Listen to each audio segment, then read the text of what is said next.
cuando nadie crea en mí, en ti, cuando todos digan no, cuando todos digan no, yo digo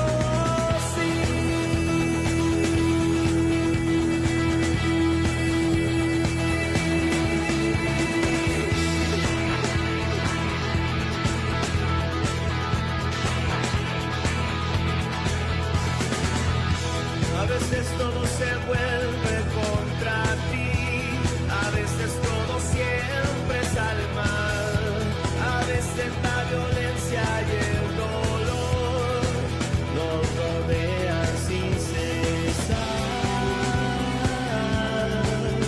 y la vida nos golpea sin parar.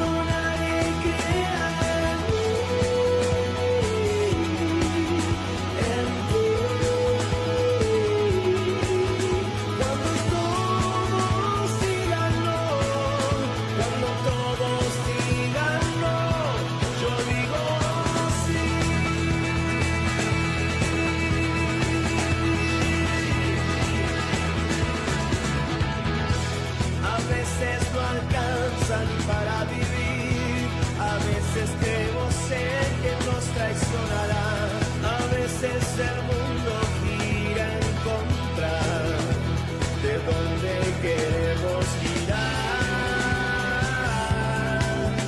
y la soledad y el tiempo nos quieren tirar.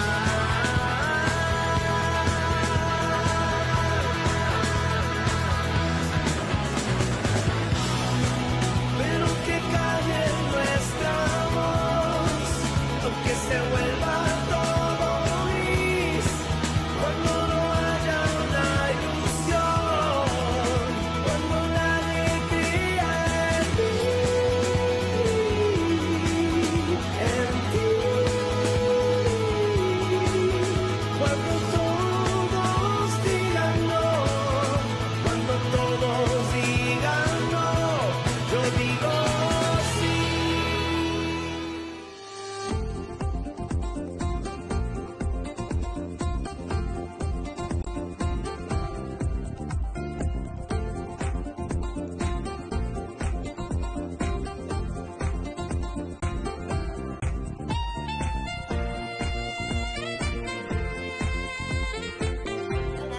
Muy buen día.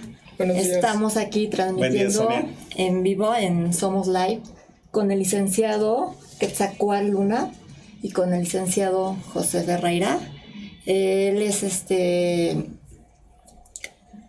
fundador colectivo de Una Sola Voz, y el licenciado Agustín, especialista en juicios de orden civil.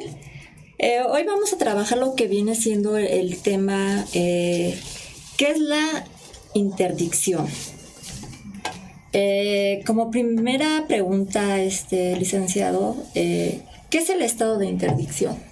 Ok, antes que nada, muchas gracias por la invitación nuevamente. Es un gusto estar con un defensor de los derechos humanos como es José, y en tu programa. Muchas gracias. Pues bueno, el tema de hoy es muy interesante, y a todas las personas en algún momento de nuestra vida nos debe preocupar esta situación, porque bueno, el estado de la mente, de la salud, a veces cambia. El estado de interdicción es una situación que debe ser declarada por un juez. ¿Quiénes están en estado de interdicción? Los menores de edad, debido a que no pueden tomar decisiones judiciales, jurídicas para ellos, y las personas que no gozan de buena salud mental. Anteriormente el código señalaba los idiotas, los incapaces, las personas que no están aptas para entender o para asimilar y tomar decisiones por sí mismas, ¿sí? pero eso deviene de la capacidad jurídica. ¿Sí? Recordemos que tenemos capacidad jurídica de goce y capacidad jurídica de ejercicio. La capacidad jurídica de goce es la que se adquiere desde el nacimiento y se pierde con la muerte, ¿sí? Pero la capacidad de ejercicio la tienen las personas a partir de que cumplen la mayoría de edad, que son los 18 años, ¿sí? Antes de los 18 años se podría decir que están en estado de interdicción. Posterior a los 18 años, todos tenemos capacidad jurídica, ¿sí? De votar, de contratar, de hacer cuestiones de ese tipo, legales, pero si tenemos, siempre y cuando tengamos salud mental, como lo bien hemos mencionado en tu programa, y pues bueno, no haya sido declarado esto por un juez, de que no estamos en aptitud para tomar decisiones por nosotros mismos. Licenciado, ahorita con respecto a lo que está explicando, a cierta mayoría de edad, después de los 18 años, una persona que tiene un trastorno de personalidad como TLP, o ya sea un síndrome de Down, o una persona adulta, ¿es válido en la cual ella pueda elegir por sí misma o tiene que haber una restricción en la capacidad jurídica? Tiene que haber una restricción en su capacidad jurídica, en su capacidad de ejercicio, y debe ser representado por un tutor, ¿sí? En todos los casos debe ser representado por un tutor, y este tutor va a ser nombrado por un juez de lo familiar. El juez de lo familiar va a ser el que designa al tutor. Pero si la persona que está en este estado de interdicción tiene lapsos de lucidez o tiene momentos para entender ciertas situaciones, se le puede pedir su opinión para ciertas cosas. Oye, tenemos este problema, ¿quieres que vendamos la casa? Sí, bueno, yo te voy a representar, yo lo voy a hacer porque tú no puedes. Sonia, a mí me gustaría abundar un poquito en cuanto a esto, desde el punto de vista de los derechos humanos. La legislación mexicana últimamente se está preocupando mucho porque precisamente con estas personas que pueden estar en ese estado de interdicción, que son los menores, como nos ha explicado aquí el maestro, algunas personas que padecen algún trastorno mental, físico o cualquier otro, se ha preocupado mucho por lo que viene siendo el respeto a la dignidad de las personas y a la integridad de la familia, que eso es fundamental, de tal suerte que le permita a estas personas ejercitar sus derechos, pero a través, y las obligaciones, porque también tienen derechos y obligaciones, pero a través de sus representantes. De tal suerte que hay algún criterio ya de la Suprema Corte, donde habla para el caso de aquellas personas que tienen algún síndrome de Down, que curiosamente no se les considera ya como incapaces, sino que pueden tener el conocimiento y se les deben de dictar sentencias que ellos puedan en un lenguaje comprender, no en un lenguaje tan sofisticado y técnico. Ha sido muy importante en ese avance de la legislación mexicana para el goce de esos derechos y las obligaciones y el respeto a la dignidad humana, que es importantísimo. Perdón. No, es toda la razón. Efectivamente es muy dado y muchos no lo sabíamos, o muchos no están enterados. Efectivamente también en cuanto a se les estigmatiza como incapacitados, no mentales, pero en una incapacidad en donde sí se les da la oportunidad y hoy en día pues el ejercer el derecho, ¿no? Aquí en esta ¿cómo pueden los incapaces o interdictos ejercitar sus derechos? ¿Cómo pueden? O sea, cualquier enfermo, incapacitado, con trastorno mental, con síndrome, ¿cómo pueden en ese aspecto ejercer sus derechos? Pues yo le diría aquí al maestro que nos dé esa parte como especialista en... Sus derechos los van a ejercitar siempre a través del tutor, el tutor que sea designado por el juez de lo familiar.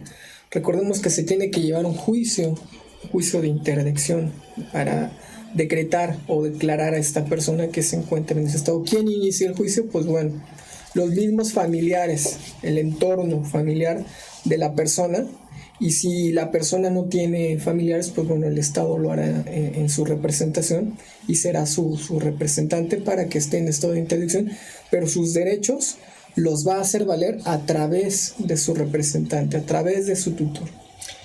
Tratando de comprender un poquito, creo que hay una figura que se llama tutor dativo, si no me recuerdo. Así es. Por poner un ejemplo de la vida real, esto se daría si, por ejemplo, unos menores que sus padres construyeron bienes, una serie de recursos, y por cuestiones de algún accidente quedan en estado de orfandad y no tienen familiares. Ahí sería la figura del tutor dativo. Sí, entra el Estado a hacer las veces de tutor, absorbe y pues bueno, se hace todo un juicio para que los menores se puede decir que quedan en estado de orfandad o vacantes para poder ser adoptados. Mientras tanto, el Estado tiene toda la fuerza y toda la normativa para ser sus tutores temporalmente, ¿no? Okay. Si no los adoptan nunca, pues bueno, ellos serán sus tutores hasta que cumplen los 18 años, el Estado. Y la siguiente pregunta en la cual vamos a iniciar con este seguimiento es: ¿qué efecto tienen los contratos que celebren las personas en estado de interdicción por sí solas? ¿Son válidos? Bueno, los contratos que celebran las personas en estado de interdicción, debemos pensar qué tipo de personas y qué tipo de estado de interdicción. Es un decir, si un menor de edad celebra un contrato por sí mismo, el contrato es inválido, es nulo, ¿sí?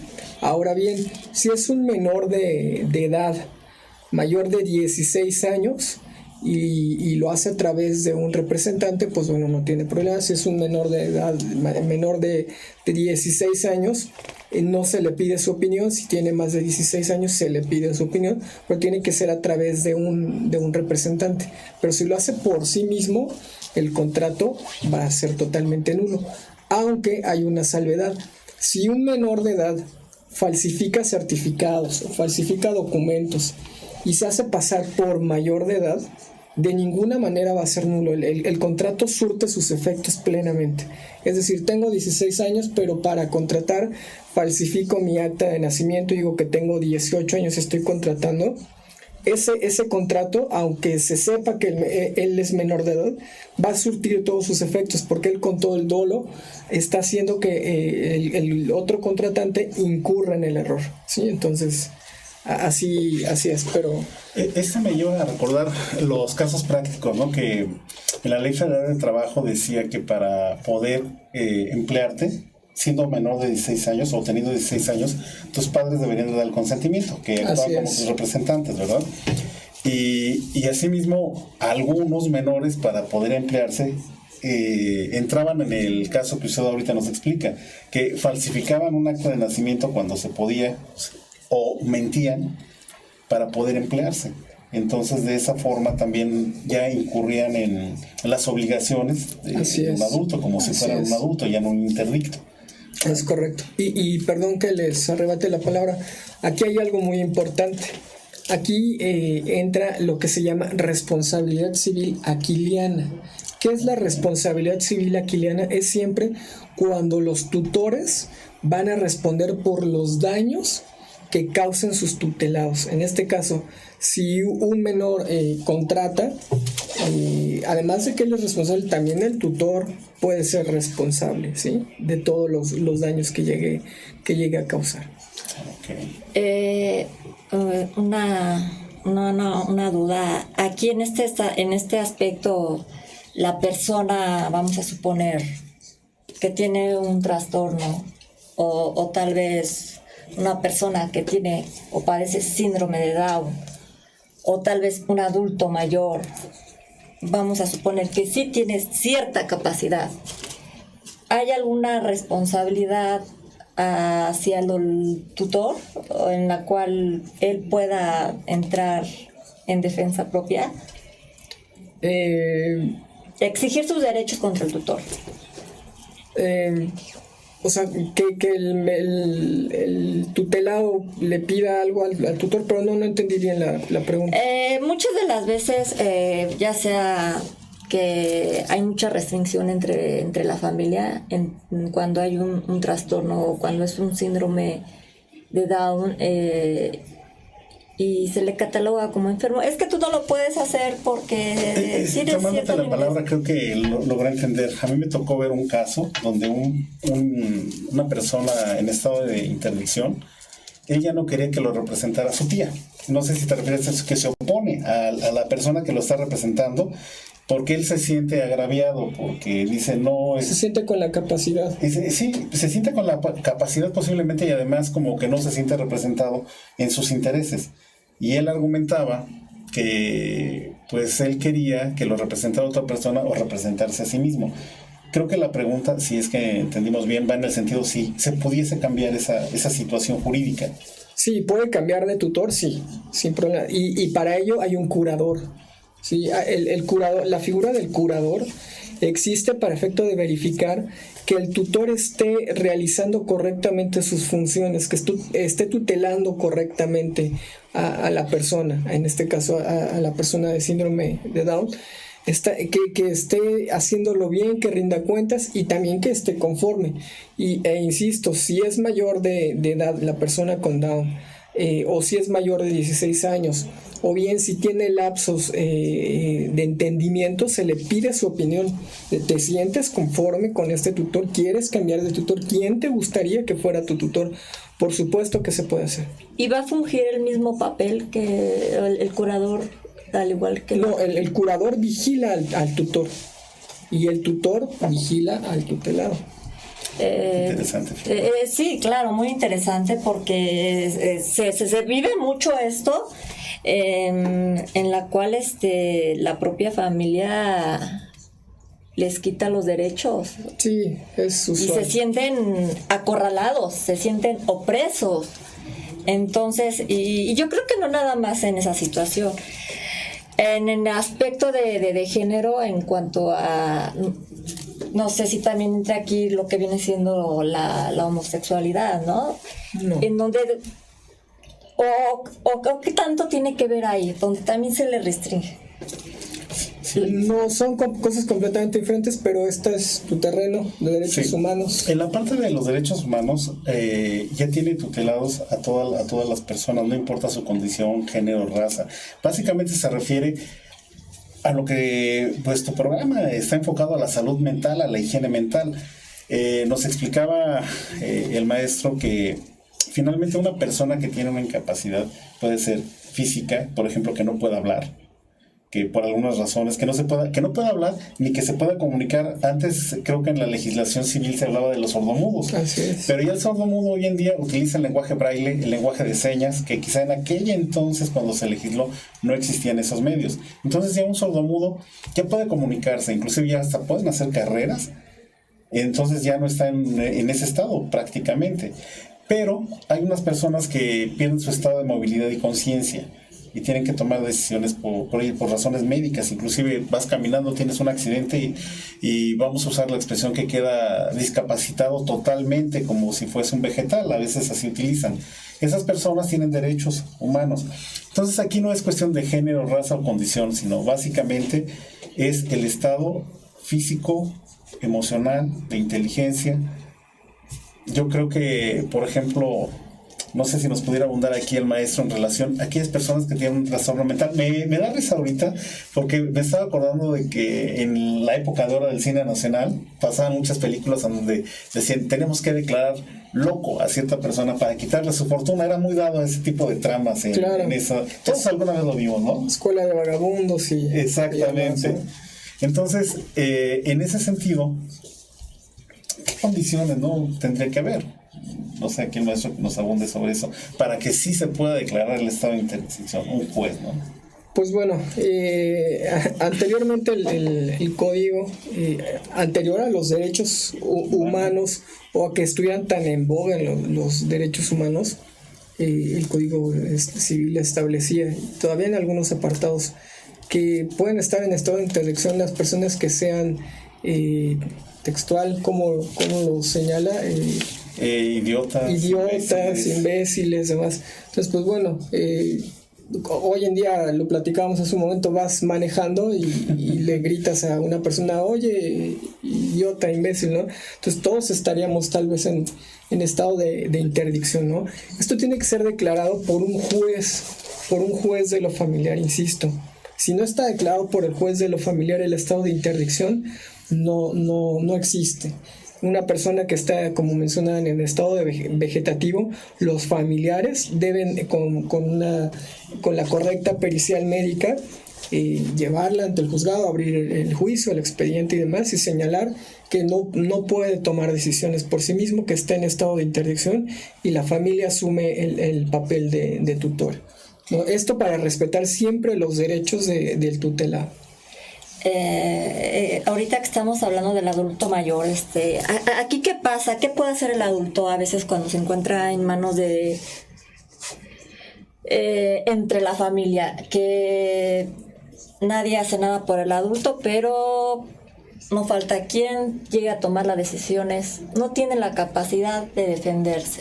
¿Ahí qué puede pasar? ¿Quién puede entrar?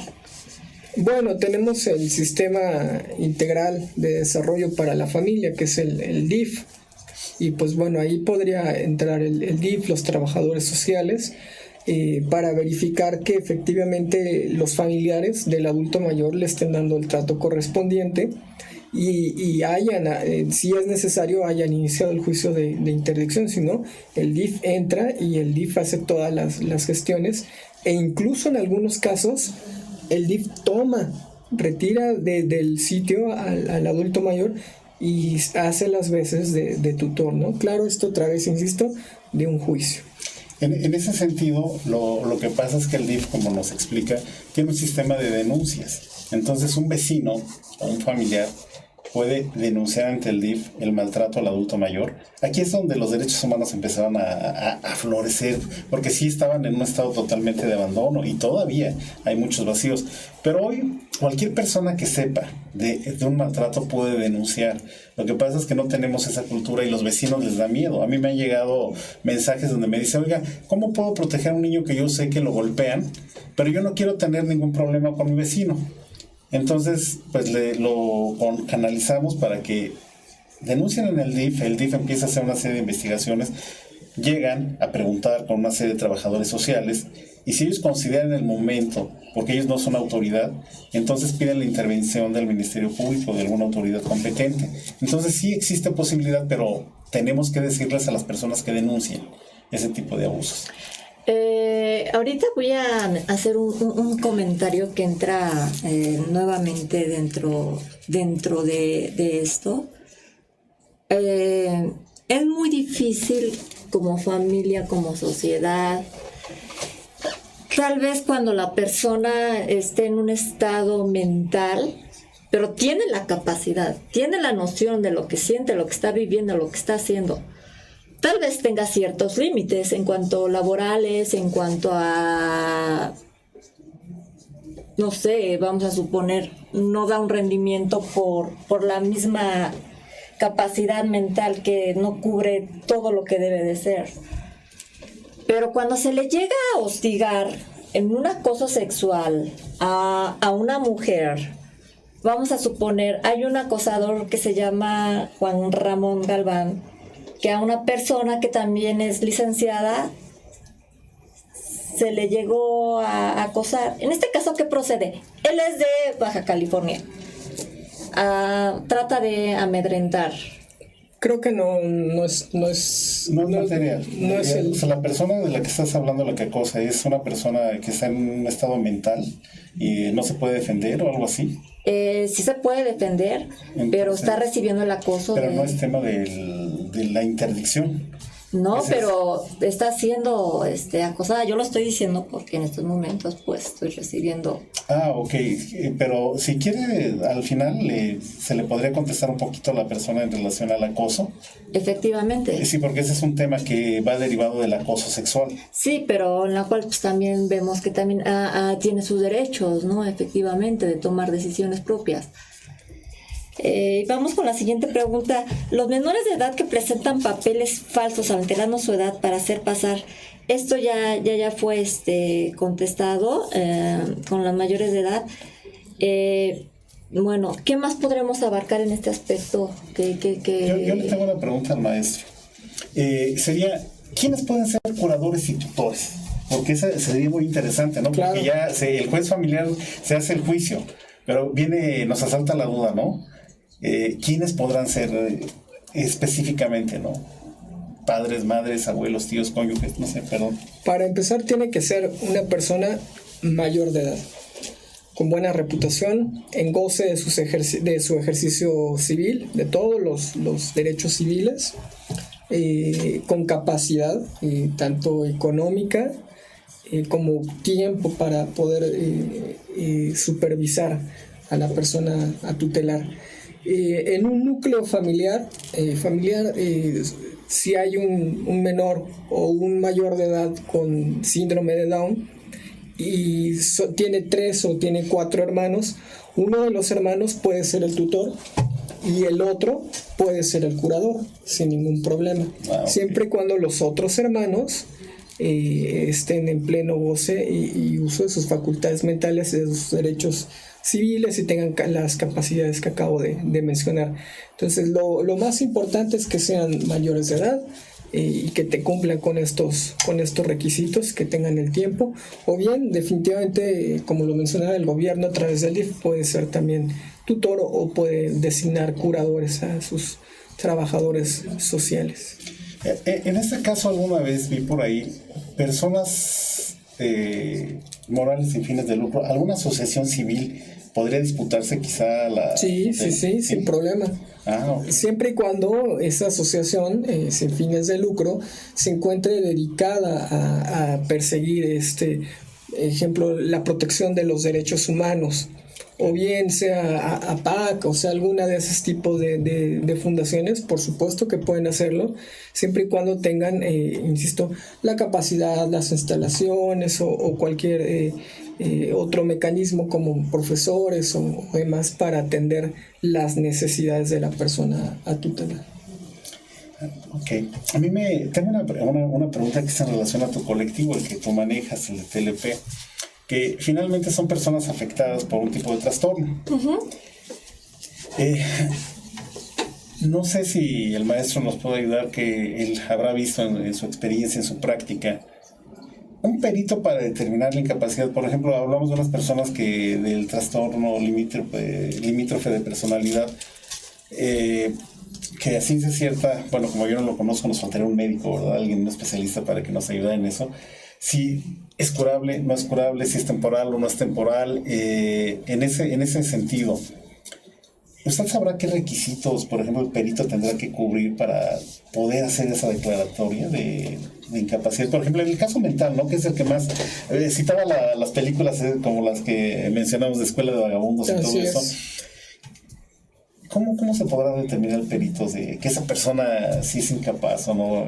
Hablando de un proceso de trastorno mental, ¿no? El primero es que la persona sea médico y con una especialidad en psiquiatría. Y pues bueno, tenga esa especialidad y en trastornos de la personalidad y mentales y demás. El segundo paso, en la mayoría de los casos, no es necesario. Lo necesario es que sea médico con especialidad en psiquiatría, es que esté inscrito en la lista de peritos del tribunal correspondiente, en este caso Ciudad de México, en la lista de peritos del Tribunal Superior de Justicia de la Ciudad de México.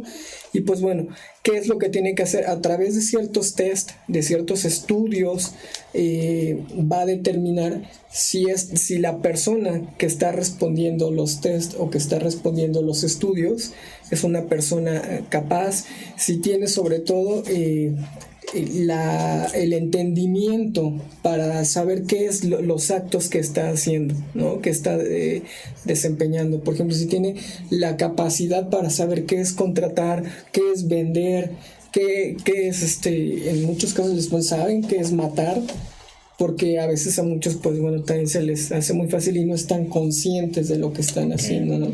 Entonces se les hacen ciertos tests y ciertos estudios ya muy especializados, porque tiene que ser un psiquiatra. Claro, aquí le hago mención al licenciado, efectivamente se entra en un proceso en estudios que abarca hasta poder llegar hasta ADN, en la cual estudios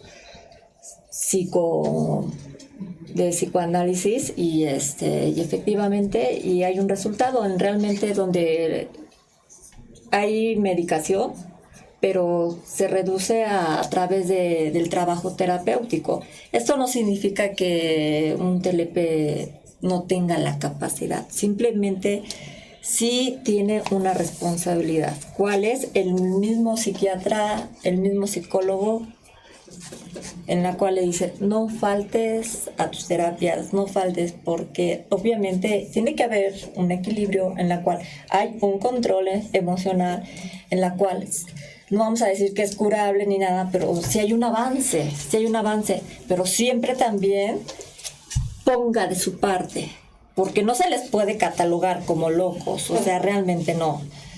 Hay diferentes ciertos límites, efectivamente, hay extremos donde los lleva a una adicción y todo, pero tienen capacidades y son muy asombrosas en ese aspecto.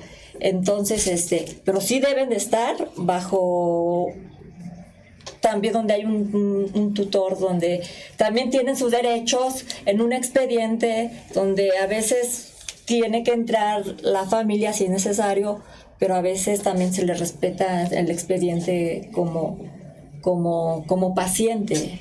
Sí, de eso precisamente hablamos, de los derechos que tienen precisamente para que se les cuiden, porque ese estado, según entendí y sintetizando, estas personas no deben de ser un peligro para la sociedad ni para sí mismos, al menos, y pueden recuperar la salud. Claro. Eso.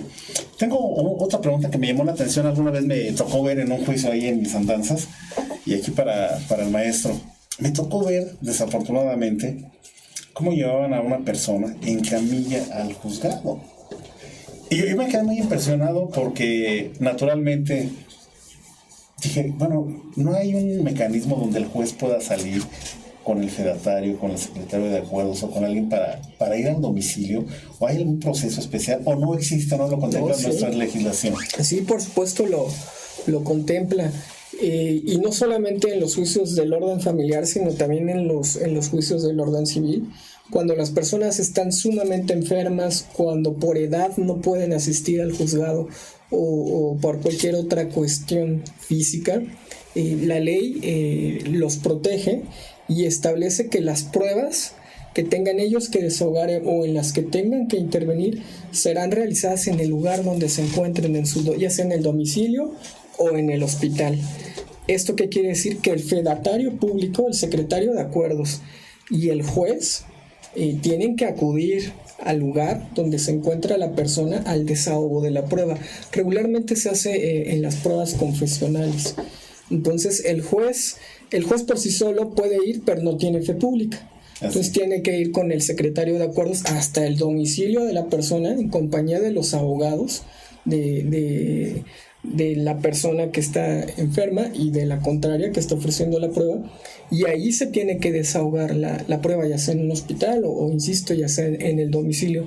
Sin embargo, pues bueno, eso tiene que ser a petición del abogado. Recordemos que este es derecho privado, entonces y siempre va a ser la mayoría de las situaciones a petición de parte, a petición de los abogados. Entonces lo que yo vi en ese momento, qué interesante, porque para todo el auditorio es importante que en este momento sepan que los abogados en ese momento, entonces estoy entendiendo que ellos no hicieron lo apropiado para velar y proteger por los derechos humanos de estas personas. Es correcto. Y según entiendo, también el juez en determinadas situaciones no puede ir más allá de ciertas actuaciones, ¿verdad? No puede suplir. Porque yo escuchaba ahí en algún momento, la gente estaba un poco indignada, ¿no? Decir, pero ¿cómo? ¿Por qué el juez no fue? ¿Por qué el perito? ¿Por qué lo traen?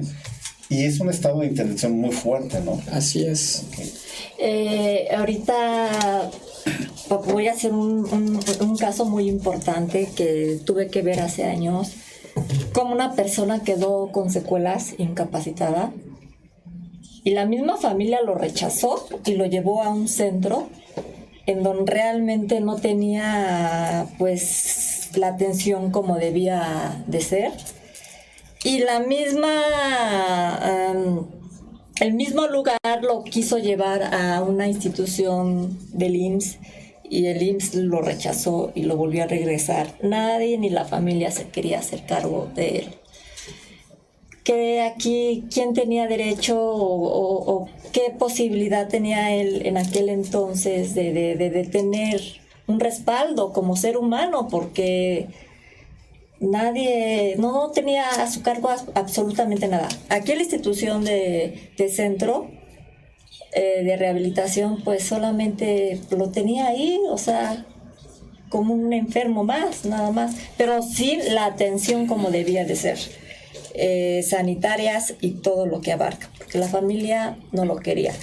Sí, si me permites, yo en mis andares ahí dentro de los materia de los derechos humanos y en la parte de mental que me tocó alguna vez explorar, vi que muchas instituciones ya no recibían a personas que tenían ciertos trastornos porque tenían familiares.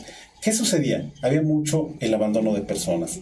Llegaban, los recluían en esa institución porque antes los recibían y ya nunca más se aparecían. Entonces, lo que ha cambiado y lo cual ha sido muy bueno hasta ahorita es que ya los pacientes psiquiátricos, algunos con los nuevos avances médicos, pueden ser atendidos en casa con sus familiares. El caso que tú nos presentas es realmente extremo, ¿no? Porque es una persona que estaba siendo abandonada por su familia y que naturalmente el Estado, al saber que tiene familia o las instituciones a las que acudió, pues no puede suplir. Precisamente hablamos aquí de la legalidad, el maestro nos está explicando, ¿no? Un servidor público no puede actuar por sí mismo y decir porque se expone además inclusive a que lo acusen de algo. ¿Por qué? Porque tiene una familia y si a la familia en ese momento no le parece, aparte de que no hizo nada, también el servidor público pues queda expuesto. Y aquí es donde es muy interesante el tema de los derechos humanos en esa situación. El servidor público en sí mismo, que es una de las aberraciones más fuertes, a pesar de que es persona y que los derechos humanos son universales, él no tiene derechos humanos por ser servidor público. Entonces, es un tema muy complejo, en esos vacíos claro. Es muy, muy difícil, ¿no? Ahí las responsabilidades son las responsabilidades humanas de las personas, de esas personas que están en ese estado, donde son violentados, precisamente, pero por su misma familia. Ahí lo que procedería sería denunciarlos y lo más adecuado sería por un vecino o alguien cercano. Antes de hacer las preguntas a las personas, bueno, vamos a pasar mejor de una vez. Marta Basaldúa aquí nos pregunta desde Monterrey. Aquí en Monterrey los peritos del Poder Judicial son un fraude. Y dice, TLP no es curable y enferma a todos. TLP destroza a los niños y a todo su entorno familiar. No sé que venga este comentario. Yo creo que es su experiencia efectivamente propia, ¿no? Y yo creo que nos pasa en los juicios familiares. A ver si entiendo un poco a Marta Basaldúa, que es una seguidora del colectivo. Saludos a Marta. Lo que pasa es que hemos visto que muchos de los problemas de divorcio donde hay niños menores de por medio, que son también que están en estado de interdicción porque ellos no se pueden defender, no tienen la capacidad jurídica, estamos hablando de menores de edad, se ha descubierto que muchas personas o algunas mamás, esto es aplicable también a hombres, pero ahorita me voy a referir a los casos que yo he visto, tienen ese trastorno y que es muy difícil de identificar, no hay muchos especialistas. Entonces ese estado emocional hace y pone en riesgo a los niños, ¿no? Porque pues, la mujer tiene privilegios actualmente, lo tenemos que decir como es, por las leyes, por los tratados internacionales. Entonces, a pesar de que se ve que los niños están violentando, se respeta el derecho de la mujer. Y algunos van a decir que eso no es cierto. Claro que es cierto, porque muchos hombres han ido a parar a prisión o están siendo enjuiciados, pero hasta que después de muchos peritajes que se logran hacer, y si es que los peritos tienen la experiencia para determinar ese tipo de trastorno y ayudar a esta persona, no para condenarla, sino para que reciba el tratamiento adecuado, en ese ínter hubo mucho daño. Y a lo que se refiere, bueno, ya dice en Monterrey, pues en la ley orgánica del Estado, o me equivoco maestro, en la ley orgánica vienen los requisitos para los peritos. Así es. Esto es muy importante porque efectivamente hay mamás que en la cual tienen TLP y se les extrae el menor, pero ya hay mamás que tienen al menor y ellas tienen TLP y trabaja. Tengo un caso que es maestra y tiene a sus niños y es responsable y todo. Yo digo que aquí este punto es por algo de que hay un cierto resentimiento. Por eso es muy importante a veces informarse en cuestión a ello. Para eso son las fuentes de ayuda, las redes de apoyo como familia y todo. Porque nada más no se le debe de discriminar así a un TLP. O sea, porque el TLP tiene capacidades y todo. Obviamente es válido, es loable que a veces sí tenga que hacer un intermedio la familia por protección del menor, obviamente, por la seguridad de que a veces pues está la vida del menor o de la familia. Entonces, en este caso, pues yo creo que sí es aquí dice, ningún juez privilegia al niño. Así es. Aquí, ¿qué dicen ustedes? Bueno, yo creo que sí, los jueces privilegian a los niños. Quienes no privilegian a los niños son sus papás. Así es. Desafortunadamente, ya sea la progenitora que tiene al menor o el progenitor que tiene al menor, lo tienen como un objeto de cambio y ellos son los que no lo privilegian. Pero bueno, es otro tema completamente diferente. Y aquí la cuestión es que las personas con TLP no todas están declaradas en estado de interdicción y pueden continuar con su vida normal hasta donde se les permita, hasta donde sus capacidades les sea permitida. En el caso que comentan ustedes, pues bueno, si la señora que tiene a sus menores va a trabajar y es maestra y tiene TLP, pero no ha sido declarada en estado de interdicción, debe continuar con lo que está haciendo. En dado caso de que haya un juicio y el señor esté pidiendo la guardia y custodia de los menores, él tendrá la carga de la prueba de acreditar que ella tiene TLP o que no tiene la capacidad para cumplir con los cuidados de crianza de los menores, ¿sí? Pero el hecho de que tenga TLP no quiere decir que pueda, por ese simple hecho, estar en estado de interdicción. Claro, efectivamente, siempre yo se los he dicho. Yo quiero aclarar algo aquí que en relación a lo que dijo ella de los jueces, porque también tenemos que ser conscientes. Es muy peligroso de ventilar públicamente y decir que los jueces no velan. Hay algo que es bien importante. Yo como defensor de derechos humanos tengo que jugarle al abogado del diablo, entrarle en un lado y entrarle en el otro. Muchas veces estamos en manos de profesionales que no son profesionales en la abogacía. Es muy difícil, platicando con un juez alguna ocasión, viendo un caso, él se tiene que allegar de los elementos inmediatos cuando van y hacen una demanda. Entonces él llega y tiene muy poca información. Y eso hace que tenga que el juez tomar decisiones muy, muy rápidas. Y el juicio pues tiene que avanzar. Si quieren, más adelante abundamos sobre ese tema. Ok. Gracias, licenciado. Vamos a un corte y regresamos.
Forget about it all. Let's dance to the rhythm of the moonlight.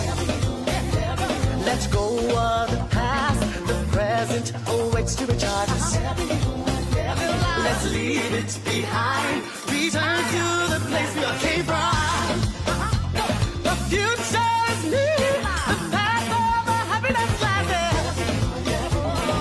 Keys to our freedom is right. Keys to our freedom is right. Keys to our freedom is still within us.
Forget about it all. Let's dance to the rhythm of your life. We'll answer the call. Path of the innocent life.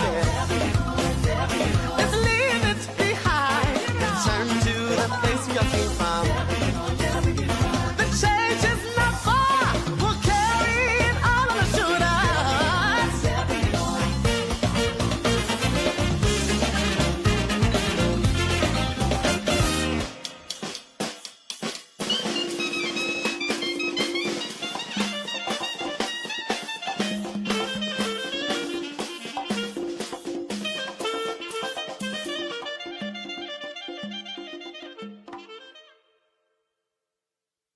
Hola, ¿qué tal? Nuevamente estamos de regreso aquí con el licenciado. En la pregunta del público tenemos una pregunta. ¿Cómo se extingue la tutela? Ok, muy buena pregunta. La tutela se extingue en 3 situaciones. La mayoría de edad es una de las formas. La adopción es otra de las formas importantes de la extinción de la tutela, porque cambia el estado jurídico del menor.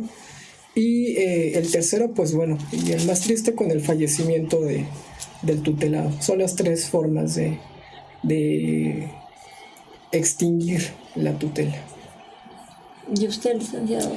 Bueno, yo cerrando esto, yo quiero abundar un poquito sobre lo que estaban diciendo de los jueces. Sigo defendiendo esa posición, que les es muy difícil tomar decisiones respecto a los menores, como decía, cuando no les proveen de todos los elementos necesarios, y más de la forma inmediata.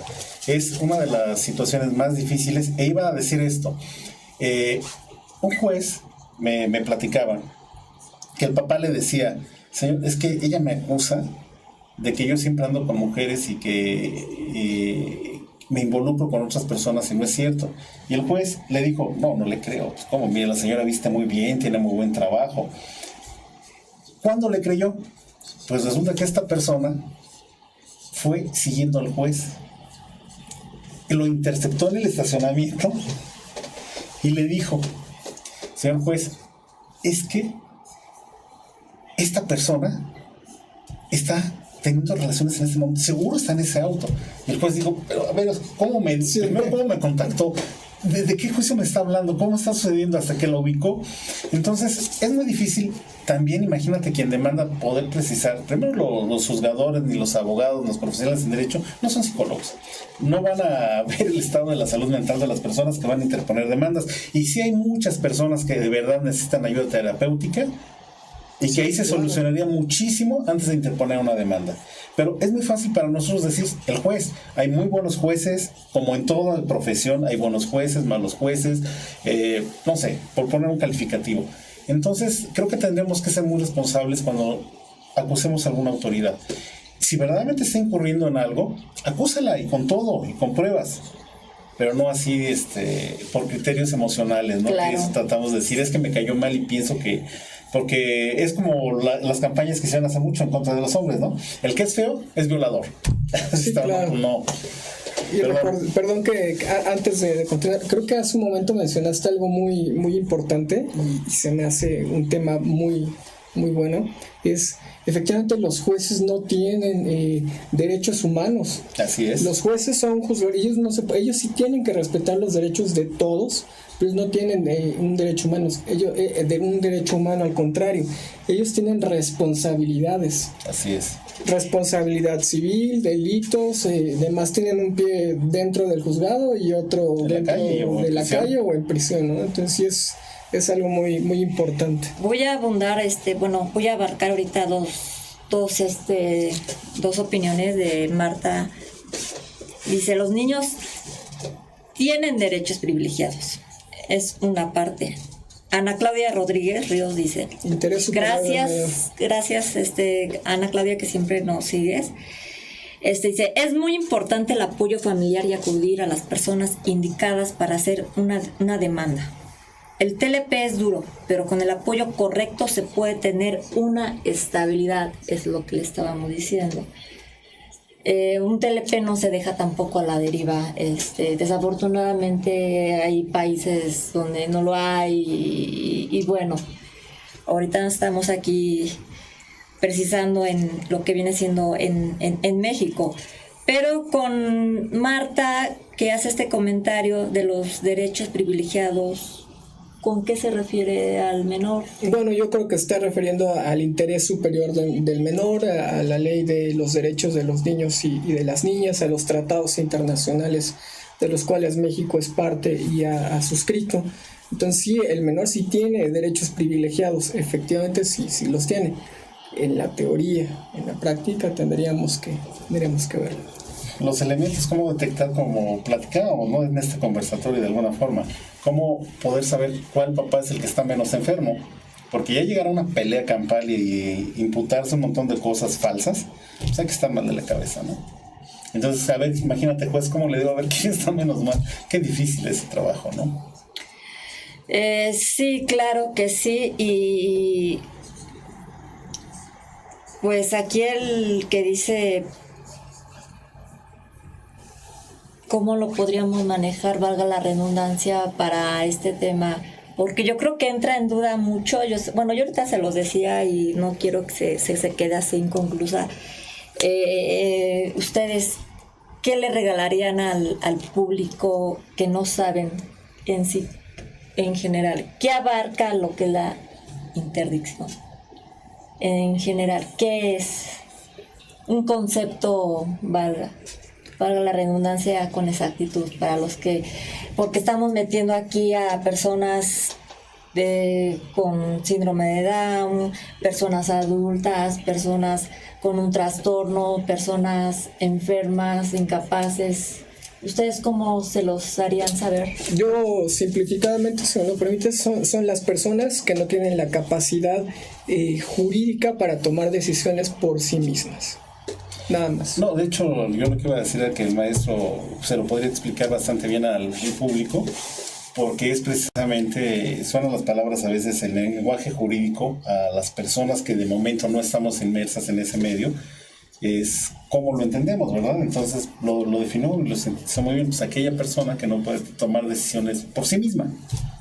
O sea, un menor como lo hemos venido diciendo, un menor por sí mismo, por eso tiene representantes a sus papás en la escuela, inclusive aunque esté en un estado de salud perfecto, pero no tiene ni puede tomar decisiones. Aquí a los compañeros ya tienen un arma de interdicción, ellas saben cómo ejercer sus derechos para poder, para que vean que hay cómo poderse defender.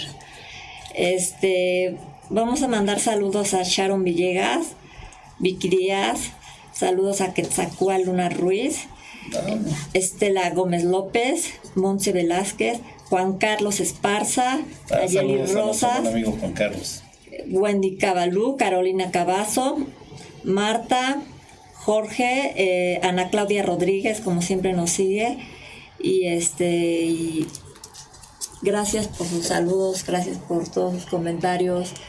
Y bueno, como aquí ya siempre haciendo la labor en equipo, en colectivo, somos una sola voz, y con el licenciado Quetzacual. Licenciado,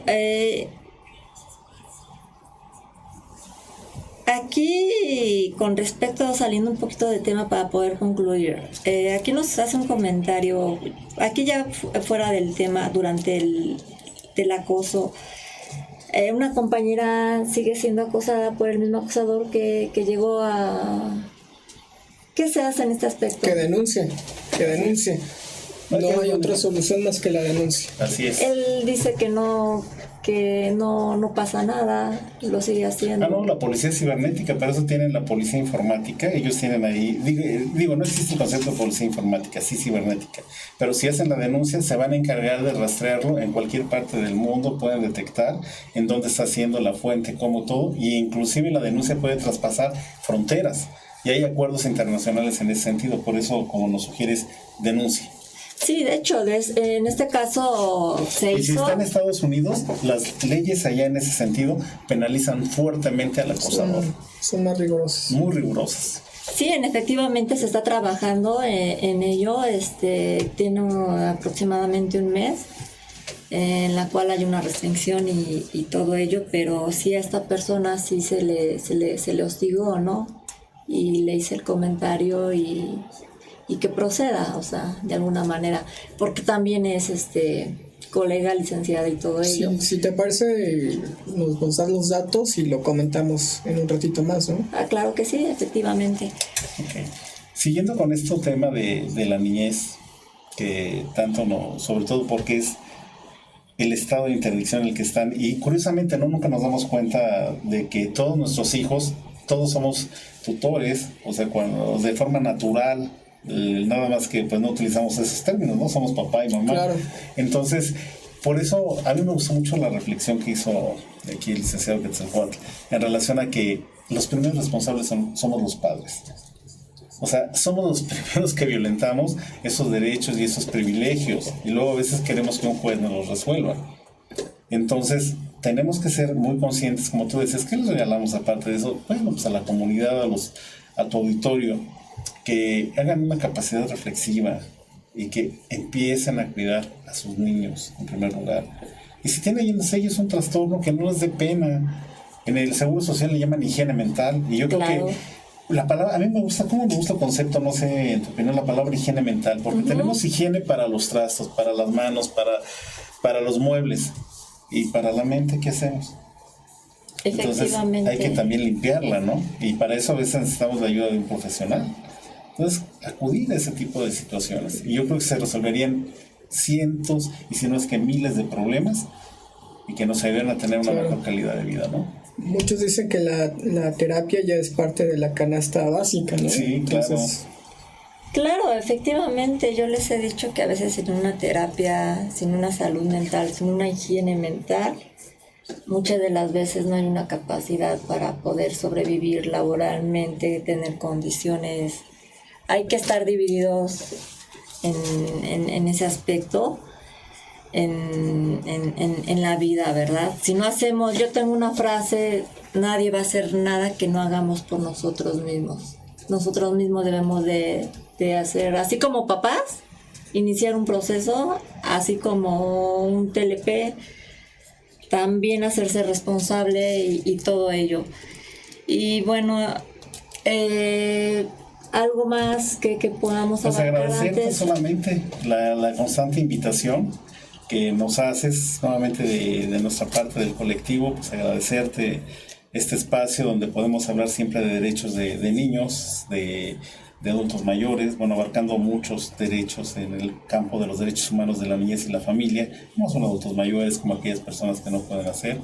Y agradecerle, bueno, aquí también al maestro que siempre nos apoya con su experiencia en jurídica, además, porque pues él ha estado del otro lado también, de administrando justicia, entonces sabe poquito, ¿verdad? Y pues obviamente es muy ilustrativo todos sus comentarios y todo lo que nos aporta. Muchas gracias. Claro que Todo sí, el muchas tema gracias. dentro de lo que cabe me agradó mucho y es lamentablemente, bueno, yo lo veo así en cuestión al adulto mayor.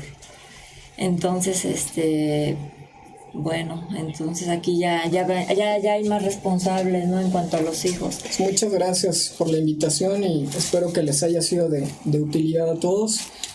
Ya saben, me encuentran en mis redes, Luna Aquino Abogados, en Facebook, lunaquino.com y pues bueno, Quetzalcóatl Luna Ruiz. Gracias, licenciado José Ferreira. Y bueno, yo le doy las gracias a Somos Live y al colectivo TLP y Una Sola Voz. Y gracias por estar aquí. Gracias, Jorge, como siempre, brindándonos espacio, y a todos ustedes. Gracias. Hasta luego.